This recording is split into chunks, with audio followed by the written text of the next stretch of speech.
What's going on, everyone? Hard to believe, but we're in week 12 now, which means we have about 3.5 weeks left of the semester. And so this week's a really important week for a number of reasons. First and foremost, you're going to be finishing up your safety fact sheets. And so I wanted to say a few words about this assignment. This assignment really tests you on a number of fronts.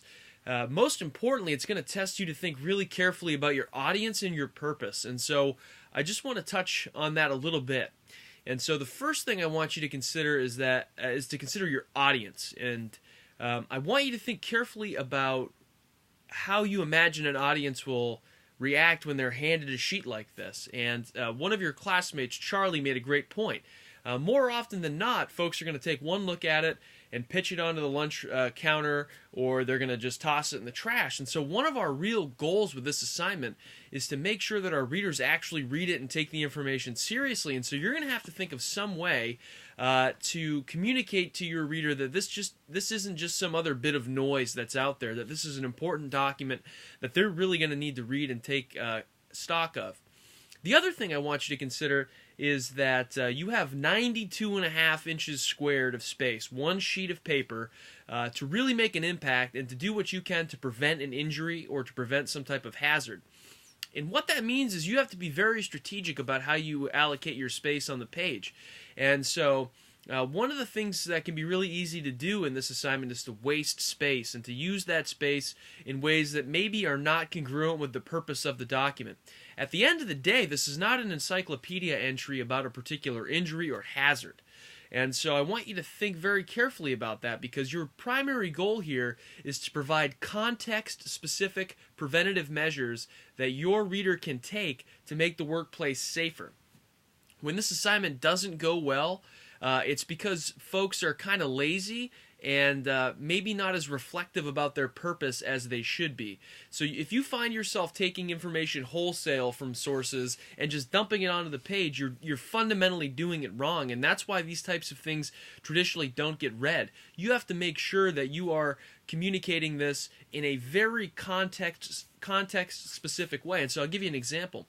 You all had a chance to look at the fact sheet, which was about repetitive trauma, things like carpal tunnel. And, it's really easy to talk about that in generic ways, about how cumulative trauma over time can cause certain types of issues. What is more difficult and probably more meaningful is when you connect that to the types of tasks or duties or things that you do in a specific workplace. So, if somebody sees a sheet come across their desk and it's very generic and abstract about this thing called cumulative trauma disorder, they're probably going to read it and go, well, whatever, I don't need to know much about this. But if you start to connect it to the actual duties and tasks and responsibilities and the day-to-day life of the reader, they might be more likely to take it seriously. And so, one of the successes of that fact sheet, and actually one of the things that could be probably even enhanced more, is when that fact sheet makes specific reference to the life and the responsibilities of an electrician. So in other words, it's not just about cumulative trauma, it's about where an electrician in particular is most likely to interact with or come into contact with that cumulative trauma. And so it's really important for you to make these context specific. And so I want you to keep that in mind. If you're writing something that could apply to all careers, you're probably doing it wrong, and chances are your reader's not going to read it. I actually think that's part of the reason why folks don't take OSHA standards as seriously as maybe they should. It's because they feel like, oh, that doesn't apply to me, or that's written, it's common sense. And so I think folks just kind of pass it off. But when it's written in a way that intersects directly with an individual's day-to-day lived experience, I think you're likely to see the needle move, and you're likely to see people take that information more seriously. So I just want you to keep that in mind. So what I'll be doing over the next 24 hours or so is I'll be jumping into the forum just like your classmates did, and I'll be providing feedback on your fact sheets. And so I want you to pay close attention to that.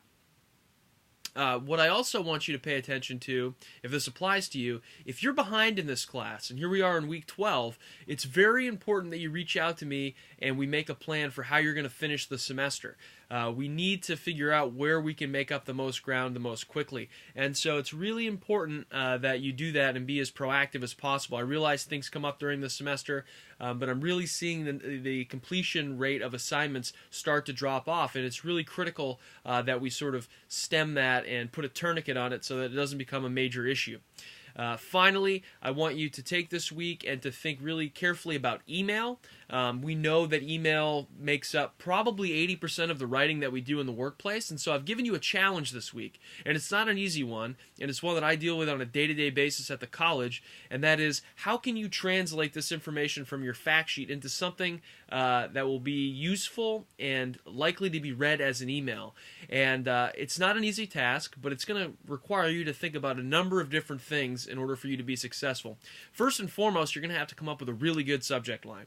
I send out emails to the student population all the time, and I'm constantly thinking, how can I write a subject line that's going to separate the wheat from the chaff, so to speak? How can I write a subject line that ensures that a greater percentage of folks will actually open this email? I know as the writer that the content's really worthy of being read, but chances are as the reader who's inundated with emails, it's hard to kind of differentiate and prioritize. Part of that starts with a really good subject line, something that communicates the urgency and the nature of the material. So I want you to think carefully about that. As you compose the body of the email, I want you to think about the ways that you can leverage some of the skills that we've talked about this semester. So chances are if you write this as a paragraph, nobody's going to read it. If you start to break it up and compartmentalize it, you're probably going to get a greater percentage of folks who will actually read it. And then if you start to do even more strategic things that cut down on the amount of text, you're probably going to get an even higher readership number. So I want you to think carefully about how you can integrate headings, bulleted lists, how you can link to other resources if people want to get more information. Chances are you've already collected those resources, so it should be very easy for you to sort of shoot people in that direction. And so I really want you to focus on being concise, being direct, and of course maintaining the reader's interest. And so that'll be a real challenge for you, and I look forward to that because sending those types of emails is really, really important. We are constantly, as professionals, needing to update our coworkers on various things. In some cases, it's a health and safety related issue. In other cases, it's the status of a project. In other cases, it's you need particular resources or information in order for you to move on with a particular part of your own project. Whatever it is, there are certain things that really are prominent in any good email. Really good subject line, an appropriate salutation, sort of a funneled or inverted pyramid style email that starts with the most important information at the top, front and center, and that kind of works towards supporting details and facts and less essential information as you work through the email.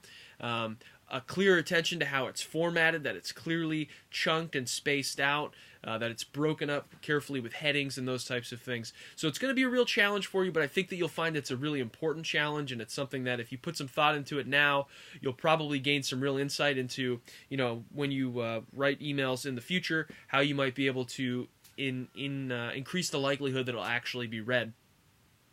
Aside from that, I really want us to start wrapping up this safety fact sheet assignment, and hopefully you'll all have a chance to get this done by Sunday. And then we're really going to switch gears and we're going to move into something a lot different, which is a feasibility report or recommendation report. And so you have a reading at the end of this week that should sort of prime the pump for that assignment.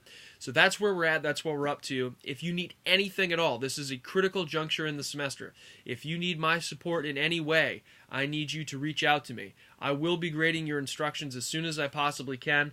This just happens to be the point in the semester where at any given moment I have 60 to 70 things that I need to read closely and evaluate. So I will get those back to you hopefully by the end of the week, and that should give you a really good indicator of where you're at in terms of your grade. I want you to keep in mind that the grade in this class is largely up to you. You can revise any assignment in the class. I'm willing to work with you on that. So if you're concerned at all about your grade or your standing in the class, I really want you to take the initiative to reach out to me. I want to be very transparent about where you're at with your grade, and I also want to be proactive about your grade. So let's do that. Let's continue to work hard. Let's kind of get through the last 3.5 weeks of this semester. I appreciate the diligence you guys are showing with your assignments overall. The stuff that does come in is always of a high caliber. And so I really look forward to seeing your innovative and strategic thinking with the fact sheets. Thanks a lot.